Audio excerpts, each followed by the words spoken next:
Welcome to Creating a Connected Culture. I am your host, Mark Ostach, and I am so glad to be here today on this beautiful Michigan Monday morning. I'm here with Detroit Regional Partnerships, Maureen Krauss, who is a dear friend and a longstanding fellow kind of Detroit ambassador in many capacities. And Maureen is here today. Maureen is not only a dear friend, but she is the CEO and president of the Detroit Regional Partnership. And she's here today to talk about ways that she is fostering a connected culture within her organization. Maureen, welcome. Thanks for being here today. Mark, I couldn't be happier. And I understand I'm your first guest, so that makes it even more special. Happy to be with you. Thanks so much. First official guest, but longstanding friend. Maureen, do you want to tell everyone how we know each other? So we were both classmates in Leadership Detroit, class XXX, which makes us the best class ever. And, you know, it's an amazing journey going through Leadership Detroit, the bonding with the people there. I still consider some of them some of my best friends and colleagues just from that year-long course. But we also have a little tie to our alma mater, Albion College, where we both went.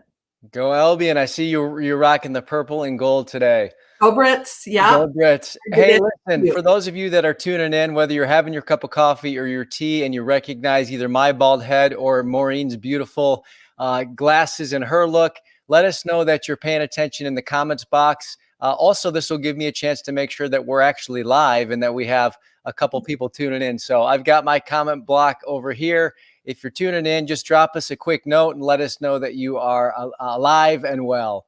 Maureen, as you know, in our interaction, you're a current client with the Detroit Regional Partnership.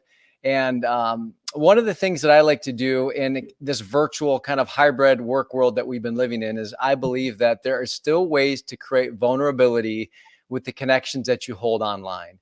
And one of the ways that we do that is through an exercise that I like to lead as kind of a bit of a vulnerability icebreaker, if you will. And it's called If You Really Knew Me. So I'm going to put you on the hot seat right away today before we get into some of the more formal questions. But are you willing to play the exercise If You Really Knew Me? Yes, I am. All right. So let me just give the listeners a quick explanation on how this works. I'm going to invite Maureen to share statements that are revealing in nature that maybe only her husband or her best friend may know about her.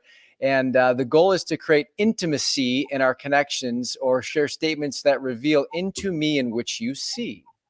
So to that end, Maureen, if you really knew Maureen, what would we know about you? Well, I don't know if this is controversial, but certainly my husband could comment on this. I'm the oldest of 5 in a very close family. We're used to always talking over one another. So I am most comfortable when I'm sitting and reading, for instance, or on my computer, to have at least one other form of media on. So I will frequently sit with the TV and the radio or music on while I'm concentrating. And that's just how I get things done. And it probably drives my quiet, small family husband crazy, but that's how I function, with a lot of activity all at once. I love it. Now let's hear a few more. Starting with, if you really knew me, you'd know that. Let's see. If you really knew me, you would know that I just broke my hand because of our 100-pound dog. But it's a minor annoyance. I'm fine. If you really knew me, you would know that my musical taste varies from the DSO to Southern rock to R&B.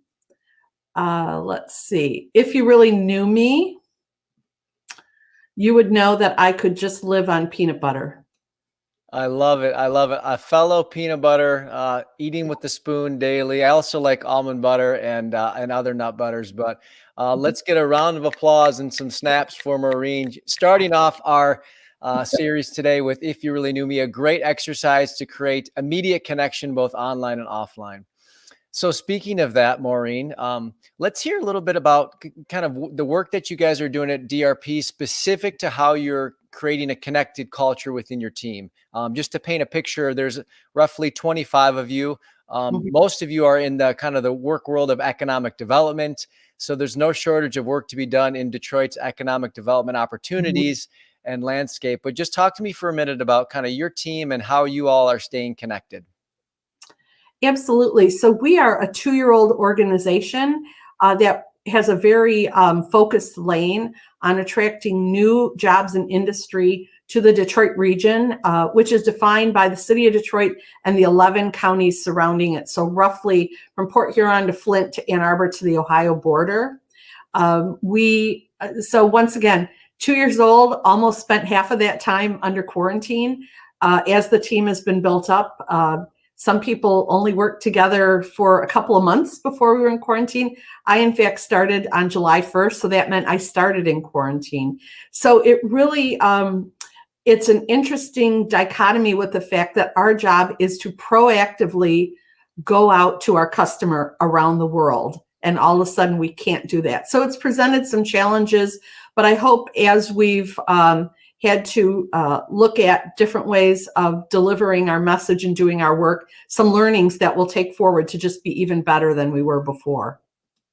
That's awesome. I can only imagine what it's like, especially when you're connecting global organizations and constituents back into the city for economic development opportunities.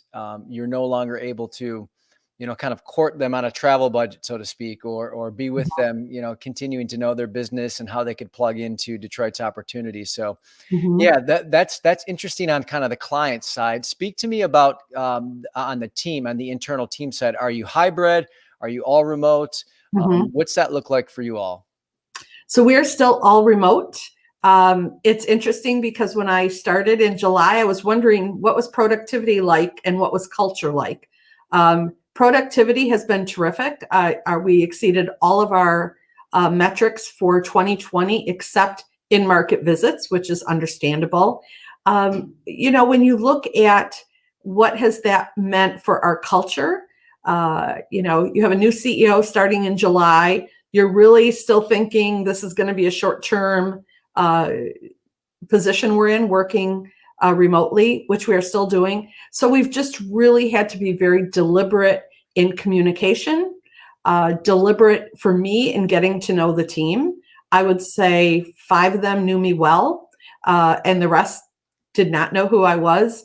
So I've had to be very thoughtful, and we as a group, as an organization, have had to be very thoughtful on communicating very regularly and communicating with real purpose. I love it. Real purpose in our communication is key. And I'm sure maybe some of those folks that don't know you as well could benefit from some one-on-one if you really knew Maureen. I think that'd be another great place to take the connection. So 2-year-old organization, new CEO, being onboarded in a remote workplace and in a pandemic. Let's kind of look at the highs and lows for a minute. What's one of the biggest blessings and benefits that you've seen kind of in this current state of remote working, both to yourself as an individual and to the culture? So, typically with our work, we're on the road a lot. Because we're not on the road, I guess good, bad, but I'll put it in the good category for not. I can sure cram a lot more meetings in a day. So I do feel that I'm getting more done than if I were on the road throughout our 11 county region. And once again, for me personally, I have had to be very deliberate in getting to know individuals in different ways. And really, as I reflect, it's been a blessing. So when I first started, we went to a big park and we did the socially distanced, fully masked one-on-ones. So I could actually meet with the team one-on-one. We did 2 rounds of those, and then the weather turned on us. So we've done them, via Teams. But I do try to at least once a quarter do a one-on-one with each person. It's to talk about their job so I can get to know them and what tools they need to succeed more. But it's also just a regular conversation.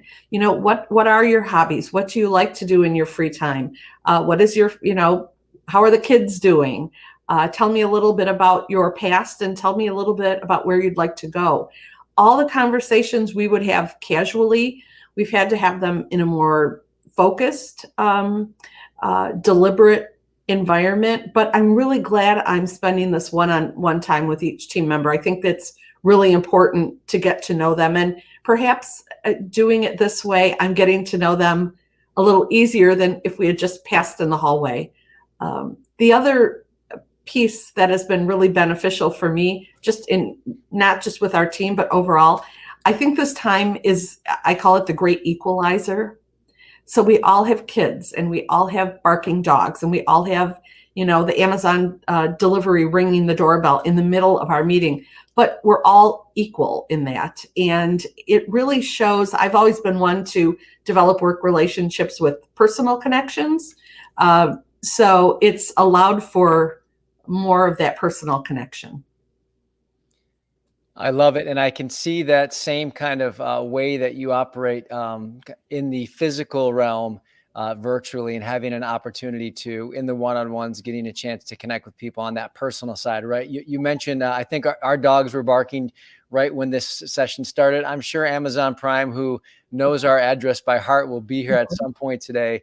But it is that kind of real aspects about our house and our worlds in which we live in. I have a mentor who's 90, who used to be a doctor in the Rochester area, and back in the 50s, when he was doing at-home patient appointments for $5, by the way, $5 for an appointment at home. He said he'd learned more about the patient in one visit at home than he did in 5 visits in the office. And I think that truth is now being, kind of brought to light as we connect virtually, knowing that it's full-on integration of family, friends. What you like to wear on Saturdays is what you wear on Mondays in some cases. So I do appreciate kind of the sentiment about finding ways to almost seek and hunt for connections through creating that personal space when you are connecting virtually. So that's great. And it sounds like you also have an upcoming park session. You're going to kind of resurrect that. Can you speak to that for a moment? Yeah, we did it once in the fall, and we're going to do it again at the end of this week. And we are, fingers crossed, the weather cooperates. But it's finding a big space, a big pavilion. Once again, when you have 20 to 25 people, a little easier than large companies. But, box lunches, some people just like to see each other. The first time I did this, where people had been in quarantine for about 4 months, and we did one-on-ones at Beacon Park in Detroit. For me, sitting back and seeing the look on people's faces when they saw their colleagues in person again just meant so much. And that meant they had a connection and they missed it. So this Friday, we'll be at another park. We try to get a central location, lots of space, fully masked, not mandatory. I think that's important too, that people, understand if you are not comfortable, there's no obligation to be here. But once again, we're gonna do a little work piece about disc styles, work that we've been doing. But it's just an opportunity to physically see the people that, normally we would spend a big chunk of our day with in the office. So we're looking forward to it. We throw in a little fun, a little work, but just that human connection is, I think, for me, and I would suspect for most others, what people miss the most. Yes, it's I feel it now here with you, kind of live in this session, even beyond some of the pre-talk that we do. But I do believe with a lot of the work that I'm seeing at organizations across the globe, people are missing the human connection, the physical in-present connection. So I believe as stewards of employees and teams and cultures, that we need to start to proactively get creative on how we are creating those moments of connection. To that effect, Maureen, what advice would you give a current kind of leader, whether they be C-level or an HR or a business owner? What advice would you give to them if they're contemplating on ways that they're trying to keep their team in sync with a sense of camaraderie, but not quite sure which action to take? Any thoughts come to mind? I think part of it is not sort of dictating down what to do, but listening to what resonates, because every team is a little different. In particular, at the partnership, we have a pretty young team. We're about to have the 5th baby born on our team. So things like fun baby showers or bring your new baby to work. 2 weddings we've had. And this is all since I started in July. end of June, July. So I think listening to what people want to do is important. I would do things differently than a lot of my team, but I don't think leaders are very good who are sort of top down telling. So it's a lot of listening. And our culture committee is the one who planned Friday's event. I really haven't contributed much, but to say, let's do this again. It's time. Weather's coming back. So I think that's important. The other thing I think leaders need to really pay attention to, someone asked me recently, what keeps you up at night? I said, it's not the productivity of the team, it's the mental health of the team. How is everyone doing as an individual? How are they coping with, different environments? I was home for a year with husband, 2 kids, and a very loud dog. But some people live alone and they don't have that interaction. So it really is paying attention to each individual. And, if you have 100 employees, that might be tougher. Break it up in your leadership team. But it's listening, it's paying attention. And sometimes you have to force, leaving early on Friday, or no Zoom meetings on Friday. We've just incorporated doing only internal meetings on Fridays. So we're trying to get that day to regroup, do all the work that you promised you would do on the, 40 Zoom calls you had prior in the week, catch up on emails, doing the internal work that everyone needs to have done. So depends on the culture, but it really has a lot to do with listening to your team and then taking action. I love it. It reminds me of just, as a father of 2 young kids, I feel like there's a lot of talking that and correcting with them and their behaviors, and often not a lot of listening to what's their perspective, what's their emotional state. We like to say, and a lot of the work I do in the workplace is around emotional intelligence. But are you mad, sad, glad, or happy? And if you ask that question before telling, in this case, our kids what they need, and they start by saying, I'm currently sad, well, then you can begin asking, why are you feeling sad? And I think in kind of a similar line, beginning to get a better pulse on individual employee health, mental health, and emotional health just offers you an opportunity not only to get to know them better, but to get to know the needs in which that they're craving. So, for example, you might have, half the people on your team that are really craving some in-person, non-work related kind of camaraderie.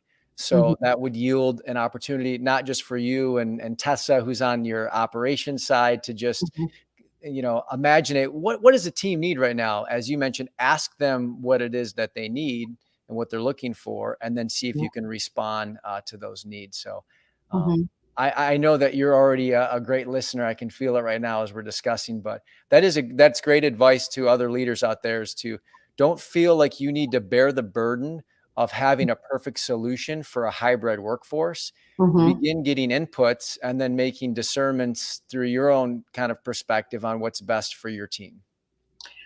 When I started this job, Mark, the first meeting I had with the team, I made sure everyone understood I had never led through a pandemic where we were all in quarantine. So we were going to be on the journey together. There aren't too many leaders, none, who've ever done this before. So we have to learn, and things will change, and we've seen it change so much. So listening is just a real key component part of that. And even for a storyteller like me, reminding myself to listen, you just have to be deliberate about that. Yes, that's fantastic. So it sounds like the work is laid out in front of you with regards to keeping a pulse on your team's emotional and mental health, creating some options or opportunities, whether it be through one-on-ones where you're asking more personal questions before you jump into the business at hand, and then even having this kind of not mandatory but welcomed park experience here coming up this Friday. Those are all great strategies to create a connected culture. I do have to chuckle as you shared with the team that this is your first pandemic that you've been navigating as a CEO. It makes me wonder, pandemic aside, what's another season of your career where you felt like you were facing something that you didn't know that you were equipped to do, that you were able to still do it through that experience. Does anything come to mind? Yeah, it's a little bit of a sad story, but it really, I've drawn from it several times. Many years ago, when I was at Oakland County and I had 100 staff people, we lost our deputy executive who passed from a heart attack overnight. And no one prepares you how to go in the morning and tell 100 people that someone they all adored was gone. And, when you're suffering from your own grief, and it really is about getting the information that you know to everyone quickly, answering questions with the information that you have and being honest about what you don't know, and that you will get back to them when you find it out. But it's a bit of a shock to the system how we've been working for over the past year, and I remembered going through that, and it was very hard. But I think in the end, we had a shared experience that help with some bonding going forward, because it was something that, when you have 100 people, or whether you have 5 people or 100 or 1,000, they're all doing their little components, and sometimes there's not shared experience. So this is a shared experience for all of us, and we all need to be listening more, and being a little more creative, and sort of inspiring creativity from everyone on how to get through it, to continue to be productive, to continue to love our work, and want to come back the next day.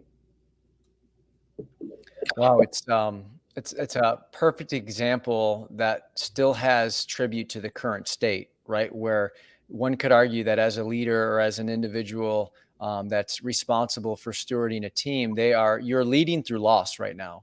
And loss could be literally a loss of a loved one. Loss could be a loss of the rhythm or the commute or the way things were.